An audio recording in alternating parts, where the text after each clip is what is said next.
Hey guys, Jim Portillo. So I went and bought a Jetstream boat. It is a kit boat.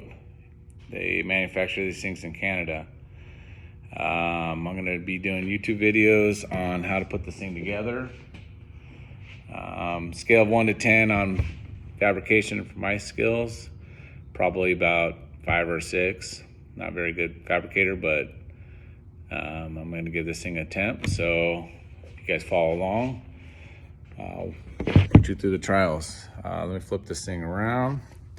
So what we got here is, this is how the kit comes. Shipped from Canada.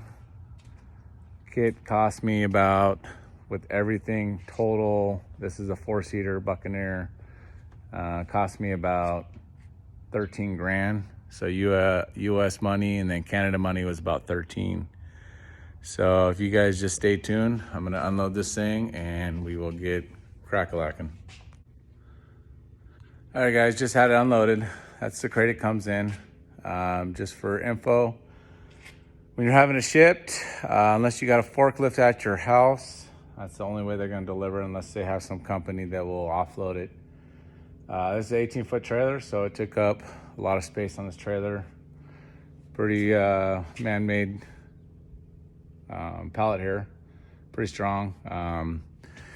This is what it looks like all offloaded. I got it all sectioned out on the floor.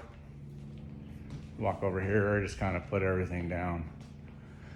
Right there looks like the hood, or the front part of the boat. Comes with cool plastic flooring. That's your windshield right there. Back into the boat, seats, pretty much everything. Here's the motor I got. This is a 1.8 Yamaha. I bought it from a auction.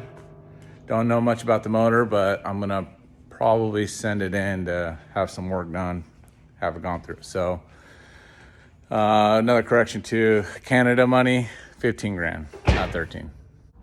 All right guys, day one, welded the back, or actually just tack welded the back transom in.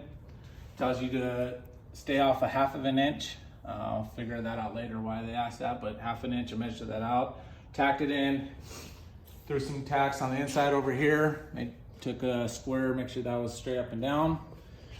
This is the hardest part. This took me and my son probably a few hours to figure this thing out. But what I did is I welded a support going across. You start off at 50.5, and as you're starting to pull this bow together, it kind of shrinks a little bit. So this is actually helping support. I used straps. I tied it back all the way to the back, brought it up here. I used 2 large straps up here with clamps, and I held this in place.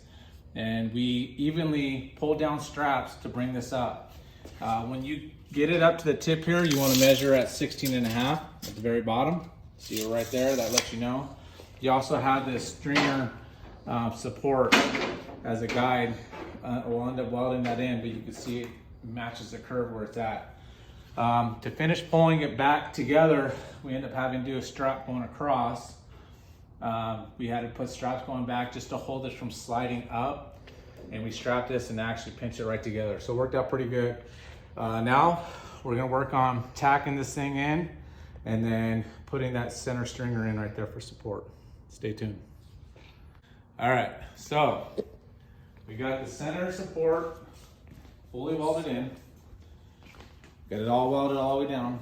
And then now I still measured the top or the bottom of the tip is still at 16.5. I got my center stringer right here. This is gonna get welded in. It says to stitch weld it. Before I do that, I have to come in here and clean up some of the high grinds. Once I get that done, this piece is in here. I have this right here as a support. And then it says to add a support from the tip to the back. That way it'll keep it from flexing back down, because you want to still remain at the tip up here, 16.5. So that's it, man. I'm calling it a night. We've been out here all day, so stay tuned. We'll keep posting up.